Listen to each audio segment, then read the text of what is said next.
Kamusta po kayo? Bago po ang lahat, first things first.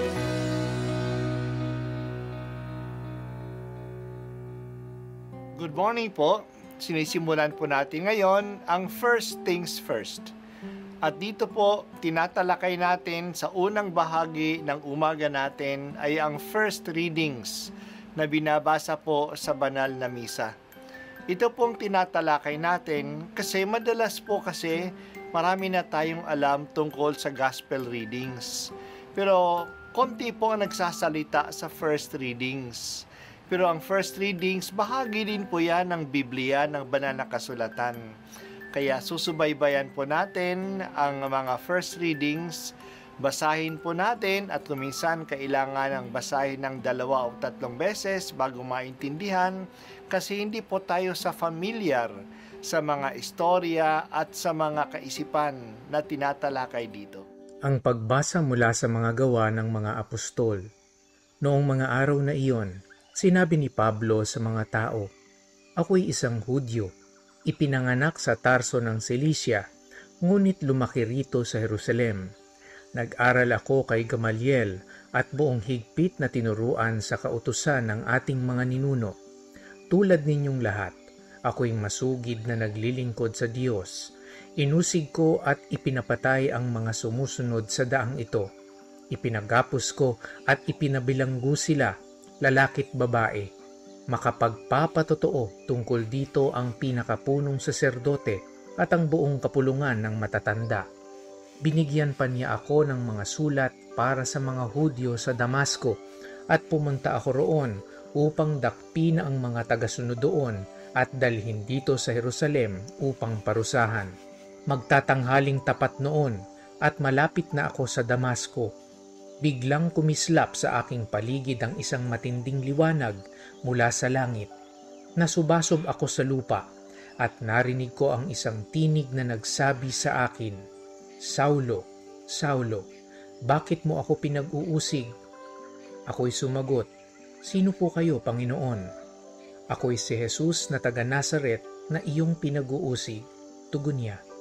Nakita ng mga kasama ko ang liwanag, ngunit hindi nila narinig ang tinig ng nagsalita sa akin. At akin ding itinanong, 'Ano po ang gagawin ko, Panginoon?' Ang tugon sa akin, 'Tumindig ka at pumunta sa Damasco.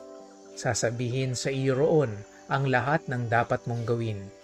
Nabulag ako dahil sa kaningningan ng liwanag na iyon, kaya't ako'y inakay na lamang ng mga kasama ko papasok sa Damasco. May isang lalaki sa Damasco na ang pangalay Ananias. Siya'y taong may takot sa Diyos, tumutupad sa kautusan at iginagalang ng mga Hudyong naninirahan doon. Pinuntahan niya ako, tumayo sa tabi ko at sinabi sa akin, 'Kapatid na Saulo, makakakita ka na.' Noon din na nauli ang aking paningin at nakita ko siya. Sinabi pa niya, 'Hinirang ka ng Diyos ng ating mga ninuno upang mabatid mo ang kaniyang kalooban, makita ang kaniyang banal na lingkod at marinig ang kaniyang tinig, sapagkat ikaw ay magiging saksi niya upang patotohanan sa lahat ng tao ang iyong nakita at narinig. At ngayon, huwag ka nang mag-atubili. Tumindig ka, tumawag ka sa kaniyang pangalan at magpabinyag, at magiging malinis ka sa iyong mga kasalanan.'" Ang salita ng Diyos. Salamat sa Diyos. Malaking kapistahan itong pagbabalik loob ni Pablo. Ito lang ang kaisa-isang kapistahan ng simbahan ng pagbabalik loob, conversion. Mahalaga ang pangyayaring ito kasi malaki ang magiging papel ni Pablo sa paglago ng simbahan. Sa mga 21 letters of the New Testament, 14 ay nanggagaling kay Pablo o sinulat ng mga tao na na-influensya ni Pablo. Kaya tinatawag silang Pauline letters.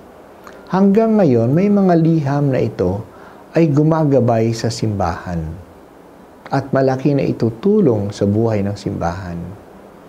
Ang pagbabalik loob ni Pablo ay isang matibay na halimbawa ng kapangyarihan ng grasya ng Diyos. Malaya ang Diyos na pumili sa mga tao maglilingkod sa Kanya. Kahit na mga dating mang-uusig ay tinatawag niya na magpahayag tungkol sa Kanya. Iba ang balak ni Saulo. Gaano na lang siya kagalit sa mga sumusunod sa daan ng Panginoon na ibig niyang hulihin sila at dalhin sa punong pari sa Jerusalem. Nang ibang lugar siya upang manghuli ng mga Kristiyano.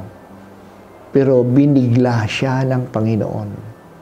Hindi lang sa pinatigil siya sa kanyang masamang balak, naging tagapagpahayag pa at tagapagpatutuo pa siya sa kasulatan na si Jesus nga ay ang Kristo. Sa mga sulat ni Pablo, palagi niyang ini-introduce ang sarili na siya ay isang apostol. Talagang personal niyang natanggap ang tawag ni Jesus. Pinadala pa nga si Ananias ni Jesus upang pagalingin siya at ipaliwanag sa kanya ang magandang balita. Sa personal na karanasan ni Saulo kay Jesus, pinamala sa kanya ang kaugnayan ni Jesus sa simbahan. Ang pag-uusig niya sa mga tagasunod ni Jesus ay pag-uusig niya kay Jesus. Tinanong siya ni Jesus, bakit mo ako inuusig? Ang talagang inuusig ni Pablo ay ang mga Kristiyano. Kinukonsider ni Jesus na ginagawa sa kanya ang ginagawa sa mga Kristiyano. Ang leksyong ito ay talagang natutunan ni Pablo. Kaya sa kanya mga liham, pinapakita niya na mahigpit ang kaugnayan ng simbahan kay Kristo, na tinawag niya ang simbahan na katawan ni Kristo. Malaki at bigla ang pagbabago ni Saulo. Naging Pablo siya. Kung ano ang sigasig ni Saulo na hulihin at pigilin ang mga tagasunod ng daan, yan ang tawag sa mga Kristiyano noon. Ganun din ang pagkamasigasig ni Pablo na itayo ang mga Christian communities. Siya ang tagapagsira noon ng simbahan, ay siyang tagapagtatag ngayon ng mga komunidad ng pananampalataya. Kakaiba ang pagbabalik loob ni Pablo. Hindi lang siya tumigil na magkasala at kumalaban, naging aktibo pa siya sa pagpapahayag at pagtaguyod ng pananampalataya. Ngayon ay huling araw ng ating Week of Prayer for Christian Unity. Sana magkaroon ng Christian Unity na tinatawag upang magkaroon ng Christian Unity, tinatawagan natin upang magkaroon ng Christian Unity, tinatawagan tayo na tularan natin si Pablo na magbalik loob kay Kristo.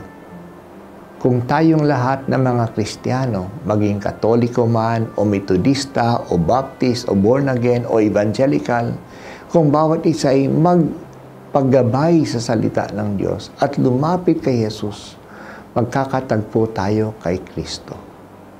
Siya ang point of unity natin. Kaya lumapit tayo sa Kanya, ipagdasal natin ito. O Jesus, nakikisa po kami sa iyong hangarin at panalangin na ang lahat na kawal mo ay magkaisa sa iyo. Ipadala mo sa amin ang iyong Espiritu upang maliwanagan ang aming kaisipan at lumakas ang aming loob tungo sa pagkakaisa.